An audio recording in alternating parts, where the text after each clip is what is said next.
Hoje, quarta-feira da primeira semana da Quaresma, o livro de Jonas, da profecia de Jonas, é a primeira leitura de hoje e é muito interessante a história de Jonas.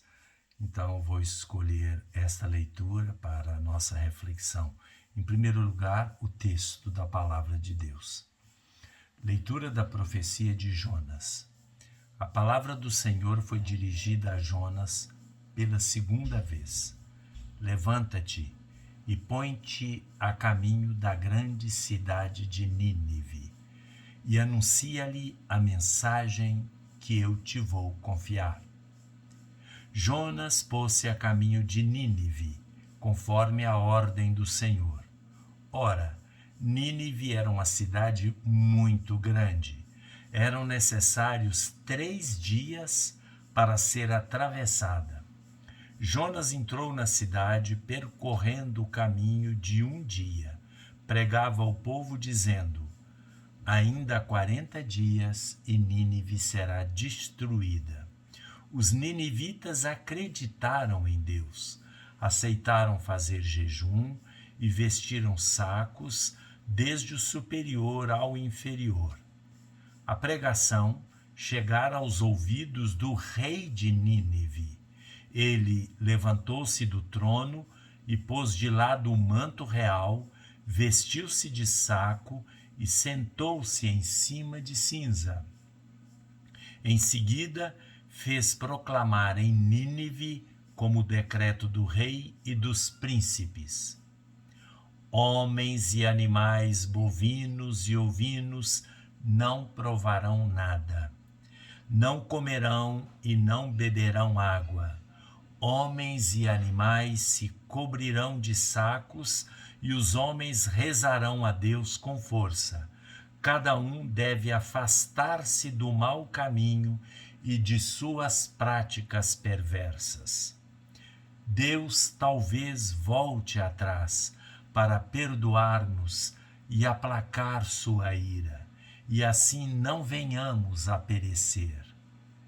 Vendo Deus as suas obras de conversão e que os ninivitas se afastavam do mau caminho, compadeceu-se e suspendeu o mal que tinha ameaçado fazer-lhes e não o fez.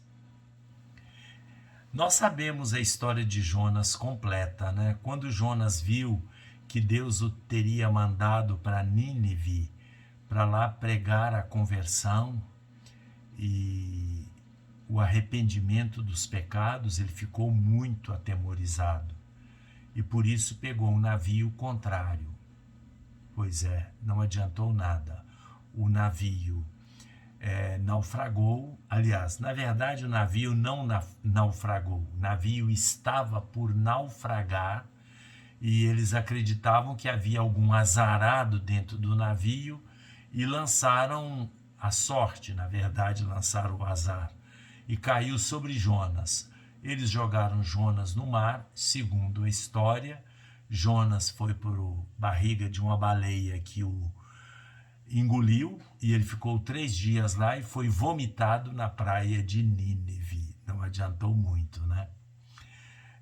Na verdade, toda essa história não precisamos levá-la ao pé da letra, até porque há muito de simbólico. Até o próprio Novo Testamento vai reinterpretar a história de Jonas na baleia, na barriga da baleia, como sendo Jesus nos 3 dias que ele passou no sepulcro. Bom, hoje nós temos o texto que Jonas chega a Nínive e a contragosto começa a sua pregação exatamente em obediência ao que Deus lhe mandara fazer. Os ninivitas se convertem.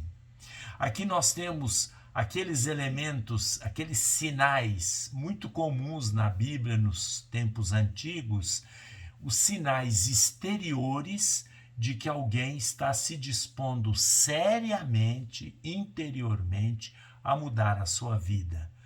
Sacos de cinza, sacos para simbolizar uma roupa austera, as cinzas na cabeça para simbolizar exatamente a miséria humana, tu és pó e ao pó te hás de tornar, como recebemos na quarta-feira de cinzas, mas o mais importante não são estes sinais exteriores, é o desejo, e mais do que o desejo, é a disposição interior de mudar radicalmente a própria vida. E os ninivitas, a começar pelo palácio real, o rei e a sua corte, mudaram a sua vida e Deus suspendeu os castigos que havia prometido aos ninivitas. E hoje, a humanidade está disposta a rever o seu comportamento, a sua vida.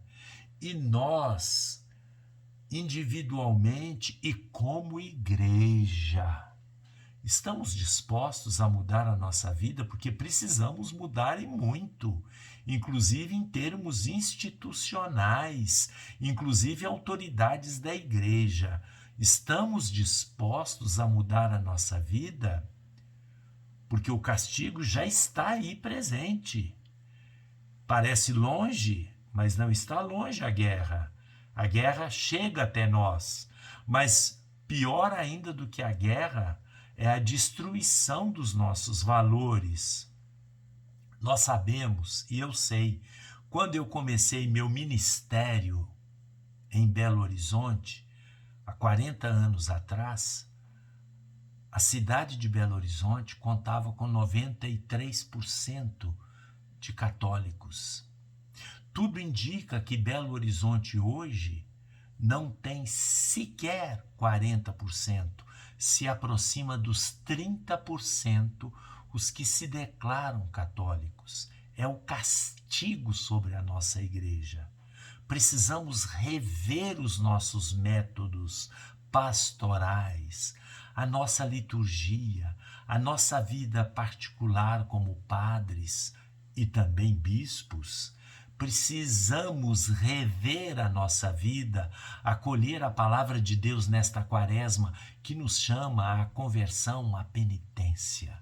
Caso contrário, o castigo continuará. Se nós mudarmos de vida, a misericórdia de Deus é infinita e Ele vai recuperar a nossa vida, vai recuperar a nossa igreja, vai recuperar inclusive a instituição, se ela se mudar por dentro. Até amanhã, se Deus quiser, voltando com a reflexão sobre a palavra de Deus que nos é dirigida no dia. Amanhã será o Evangelho. Até mais.